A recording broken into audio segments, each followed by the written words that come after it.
Welcome to Roshan classes again. आइए इस video में हम लोग एक नए थ्योरम को देखते हैं और ये थ्योरम भी बहुत ही ज़्यादा इंपॉर्टेंट है, इसलिए इस थ्योरम को भी ठीक से समझिएगा और इसे प्रैक्टिस कर लीजिएगा अच्छे ढंग से। It's okay. आइए देखते हैं इस थ्योरम को। If A perpendicular is drawn, यदि एक परपेंडिकुलर खींचा गया है, कहां से? तो from the vertex of the right angle of A right triangle, right triangle के वर्टेक्स से। देखिए यहां पे एक राइट ट्रायंगल हो गया, ट्रायंगल BAC, वहां पे 90 डिग्री कहां फॉर्म कर रहा है बाबू? एंगल ए पे 90 डिग्री है ना। तो राइट ट्रायंगल का वर्टेक्स कौन है? A। तो वहां से कहां खींचा गया है परपेंडिकुलर? इसके हाइपोटेनस पर, टू द हाइपोटेनस में खींच दिया गया ना। मेरी बात समझ रही है? ये एक राइट एंगल ट्रायंगल हो गया, उसका राइट एंगल कहां है? यहां है। इसका वर्टेक्स कौन है? A। वहां से कहां खींचा गया है? हाइपोटेनस पर खींचा गया है। देखिए आपके जहन में तो एक बात सेट होता है कि राइट ट्रायंगल ऐसे ही होता है, ऐसे ही है, हाइपोटेनस ये वाला होता है। तो ऐसा कोई जरूरी नहीं है कि एकदम ऐसे ही रहेगा, उसको मोड़ा भी जा सकता है, ऐसे घुमाया भी जा सकता है कहने का सेंस। तो ये बात ध्यान में रखिए कि 90 डिग्री के सामने वाला जो साइड होता है वही हाइपोटेनस कहलाता है। तो यहां 90 के सामने ये वाला साइड है, तो हाइपोटेनस कौन सा हो जाएगा? BC हो जाएगा ना। ठीक है, अब समझिए इसका कुछ नाम दे देते हैं, इसका नाम D दे दिया जाए। ठीक है, तो गिवन क्या हो गया कि ट्रायंगल ABC में एंगल BAC 90 हो गया, BAC ये 90 डिग्री हो गया और AD परपेंडिकुलर है BC के। ठीक है, यहां कोई दिक्कत? कोई दिक्कत नहीं। देन तो the triangles on both sides of the perpendicular के दोनों तरफ जो ट्रायंगल है ना, दोनों तरफ, वो to the whole triangle, then the triangles on both sides of the perpendicular are similar to the whole triangle। वो सिमिलर है, ये दोनों साइड का ट्रायंगल किसके सिमिलर है? तो होल ट्रायंगल के। यानी कि ये जो छोटा ट्रायंगल देख रहे हैं ना, ये वाला, मतलब कि ये वाला ट्रायंगल होल ट्रायंगल के सिमिलर है, और फिर इधर का जो छोटा ट्रायंगल है ना, ये वाला भी होल ट्रायंगल के सिमिलर है, and also to each other, और दोनों एक दूसरे के भी सिमिलर है। ध्यान सुनिए, इसमें 3 बातें प्रूफ करने को है। पहला क्या बाबू? पहला क्या कि DBA मतलब कि ये छोटा वाला ट्रायंगल, DBA मतलब कि छोटा वाला ट्रायंगल किसके सिमिलर है? ट्रायंगल ABC के। ABC बड़े ट्रायंगल के सिमिलर हो गया। फिर DAC मतलब कि DAC ये वाला ट्रायंगल, छोटा वाला ट्रायंगल किसके सिमिलर है? तो ये भी बड़े ट्रायंगल के सिमिलर, ट्रायंगल ABC के ट्रायंगल के सिमिलर है। एंड हेंस कि ये दोनों भी आपस में सिमिलर है, मतलब DBA और DAC। ठीक है, तो एक एक करके इसे प्रूफ करेंगे। सबसे पहले आइए देखते हैं 1 नंबर को। 1 नंबर का प्रूफ देख लिया जाए। इसको प्रूफ करने से पहले एक बार ध्यान में रखिएगा कि ये जो छोटा ट्रायंगल है और जो बड़ा ट्रायंगल है उस पर ही आपको फोकस करना है। आपको इधर छोटे ट्रायंगल में फोकस नहीं करना है, आपको ये छोटा ट्रायंगल और बड़े ट्रायंगल में फोकस करना है। ठीक, तो इन ट्रायंगल जिसको सिमिलर करना है उसी में चला जाए। इन ट्रायंगल DBA, ठीक है, in triangle DBA and triangle ABC, DBA और ABC में, DBA और ABC में, ये दोनों ट्रायंगल में देखिए ध्यान से, एंगल B ये जो है ये छोटे ट्रायंगल में भी है और बड़े ट्रायंगल में भी है। तो एंगल B बराबर एंगल B हो गया, जो कि कॉमन है। ठीक, फिर देखिए इस छोटे ट्रायंगल में यहां 90 बन रहा है, और फिर बड़े ट्रायंगल में यहां 90 बन रहा है। वो एंगल भी तो इक्वल हो गया ना बाबू, मतलब कि एंगल BDA बराबर हो गया BAC के। BDA बराबर हो गया किसके? BAC के। 90 डिग्री हो गया। ठीक है, दोनों 90 डिग्री है इसलिए इक्वल हो गया। इसलिए ट्रायंगल DBA सिमिलर हो गया ट्रायंगल ABC के। किससे? तो AA सिमिलरिटी से। AA सिमिलरिटी से ये दोनों ट्रायंगल सिमिलर हो गया। नाम जो लिखते हैं ट्रायंगल का एकदम सही क्रम में लिखते हैं।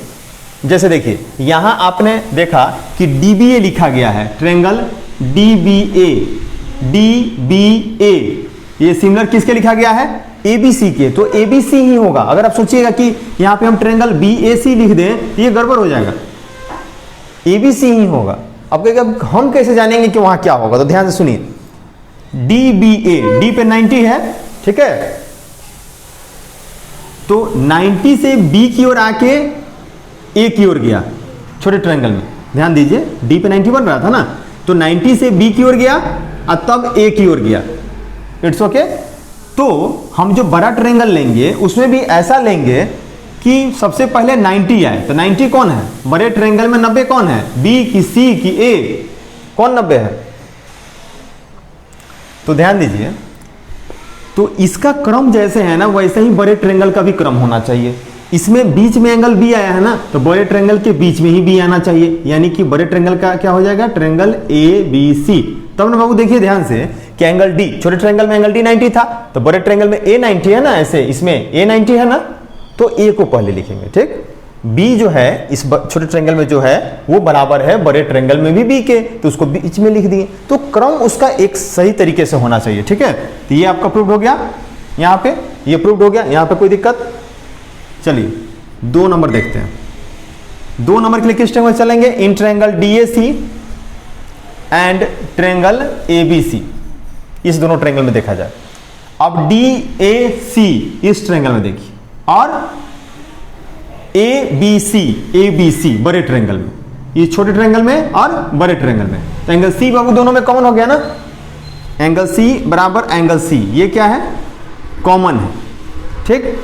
उसके आगे देखिए, ये जो 90 देख रहे हैं यहां पे आप इस छोटे ट्रायंगल में, अब बड़े ट्रायंगल में एंगल ए, ये भी तो दो आपस में बराबर है ना 90 डिग्री, तो क्या हो जाएगा, एंगल सी डी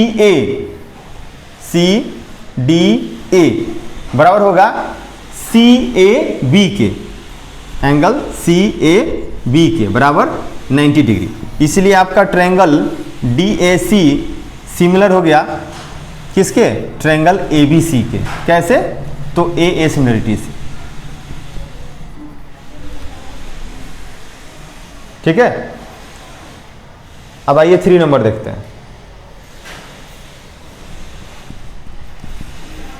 अब 3 नंबर देखिए, इस दोनों को, ये दोनों छोटका को आपस में सिमिलर करना है, इसको और इसको, ठीक है। यहां देखे है ना, and also to each other, दोनों को एक दूसरे के भी सिमिलर करना है। तो अब तो ऐसे भी बोल सकते हैं अगर चाहो शॉर्टकट में कि डीबीए ट्रायंगल एबीसी के सिमिलर है और डीएसी ट्रायंगल एबीसी के सिमिलर है, दोनों एबीसी के सिमिलर है, तो दोनों आपस में भी सिमिलर होंगे, कंफर्म। लेकिन थोड़ा यहां पे इसको भी प्रूव कर दिया जाए, ठीक है। आइए समझते हैं कैसे होगा। तो सबसे पहले ध्यान दीजिएगा कि जो आपका एंगल बी है और जो एंगल बीएडी है वो मिलके 90 होगा ना, एंगल बी और बीएडी मतलब ये वाला मिलके, ये दोनों मिलके 90 होगा कि नहीं होगा। क्योंकि एक ट्रायंगल में बुआ पूरा एंगल का जोड़, सभी एंगल का जोड़ कितना होता है, 180 डिग्री, 180 डिग्री होता है ना। तो जब ये 90 हो गया यहाँ पे 90, तो ये दोनों मिल करके, ये वाला और ये वाला मिल करके कितना होगा बाबू, 90 डिग्री होगा ना। ठीक उसी प्रकार से ये वाला और ये वाला मिलकर के भी 90 डिग्री होगा, समझ में आ रहा है ना। एंगल सी और सी ए डी मिलकर के भी 90 डिग्री होगा, ठीक है। समझ लिए ध्यान से, एंगल बी और एंगल बी ए डी, इसको लिख लेते हैं। In triangle dBA dBA, in triangle dBA एक ही बार लिख लेते हैं, एंड डीएसी, ठीक है, dBA and DAC, and triangle DAC. क्या क्या इसे मिल रहा है तो ध्यान दीजिएगा, एंगल बी मिल नहीं रहा, मतलब कि दोनों का एंगल जोड़ने पर 90 डिग्री आ रहा है। Angle B plus angle B A D, ये मिल करके कितना होगा, 90 डिग्री होगा, इसको 1 नंबर मान लीजिए, ठीक। फिर देखिए angle C plus C A D भी तो 90 होगा ना, angle C plus angle C A D भी 90 होगा, 2 नंबर ले लीजिए इसको। और देखिए ये जो एंगल है ये वाला मतलब एंगल बी ए डी, और फिर ये दोनों मिलके भी तो कब 90 डिग्री होगा ना। क्योंकि देखिए ये राइट एंगल ट्रायंगल पूरा एंगल ये तो 90 था, तो ये और ये दोनों मिलके भी तो 90 होगा, मतलब कि angle B A D plus angle C A D, ये दोनों मिलकर भी तो 90 डिग्री होंगे, इसको 3 नंबर ले लिया जाए, ठीक है। आप कहिए कि सर अब ये कर क्या रहे हैं, क्या करने जा रहे हैं, तो ध्यान से देखिए, एक्चुअली क्या है ना कि ये जो दोनों ट्रायंगल है उसको हमको सिमिलर करना है। तो सिमिलर करने के लिए एक एंगल तो 90 मिल रहा है ना, दूसरी किसी एंगल को हमको इक्वल करना है और उसी को प्रयास कर रहे हैं करने की।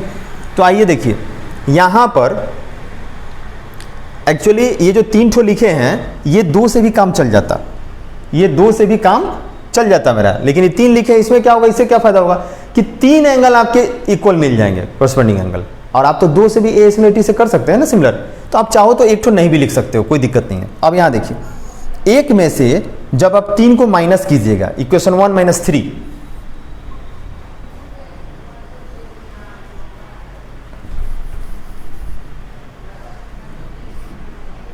नाउ 1 माइनस 3 वी गेट, एक में से 3 जब घटाते हैं आप तो क्या आएगा, देखिए बी ए डी से बी ए डी कट जाएगा ना, तो angle B minus angle C A D, समझ रहे हैं ना आप, angle B minus angle C A D बराबर 90 डिग्री से 90 घटा दी 0 डिग्री हो गया, है ना।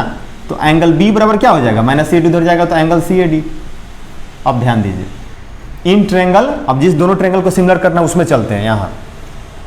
Now in triangle D B A, ठीक है, and D A C and D A C, अब ध्यान से देखिए, जो ये जो एंगल है मतलब कि B D A angle B D A ये बराबर हो गया किसके, ए डी सी के, एंगल ए डी सी के 90 डिग्री हो गया। और यहाँ से ऑब्टेंड है, इसको 4 नंबर ले लिया जाए, तो यहाँ से क्या ऑब्टेंड हो गया कि जो एंगल बी है, एंगल बी मतलब कि A B D, angle A B D, इस ट्रेंगल का एंगल ए बी डी हुआ ना, वो बराबर है उस ट्रेंगल किस एंगल के, तो एंगल सी ए डी के, इस एंगल के बराबर है ये वाला angle, angle A B D बराबर हो गया किसके, एंगल सी ए डी के। और यहाँ कहाँ से आ गया ये, तो फ्रॉम 4 से इस बात को मैंने लिख दिया। अब यहाँ देखिए, 2 एंगल तो इक्वल हो गया ना दोनों ट्रेंगल में, एक 90 इक्वल हो गया और एक ये एंगल इस एंगल के बराबर हो गया, तो बुआ ए सिमिलरिटी से ये दोनों ट्रेंगल को आप सिमिलर बोल सकते हो, कोई दिक्कत नहीं। इसलिए triangle D B A similar to triangle D A C, किससे, तो ए सिमिलरिटी क्राइटेरिया से, ठीक है, ये प्रूव्ड हो गया और यहाँ पे ये प्रूव्ड हो गया और यहाँ पे ये हो गया, ठीक है। तो इसका स्क्रीनशॉट ले लीजिए। तो फिर मिलते हैं नेक्स्ट वीडियो में नेक्स्ट थ्योरम के साथ, तब तक के लिए बाय बाय, अलविदा, टेक केयर, जय हिंद।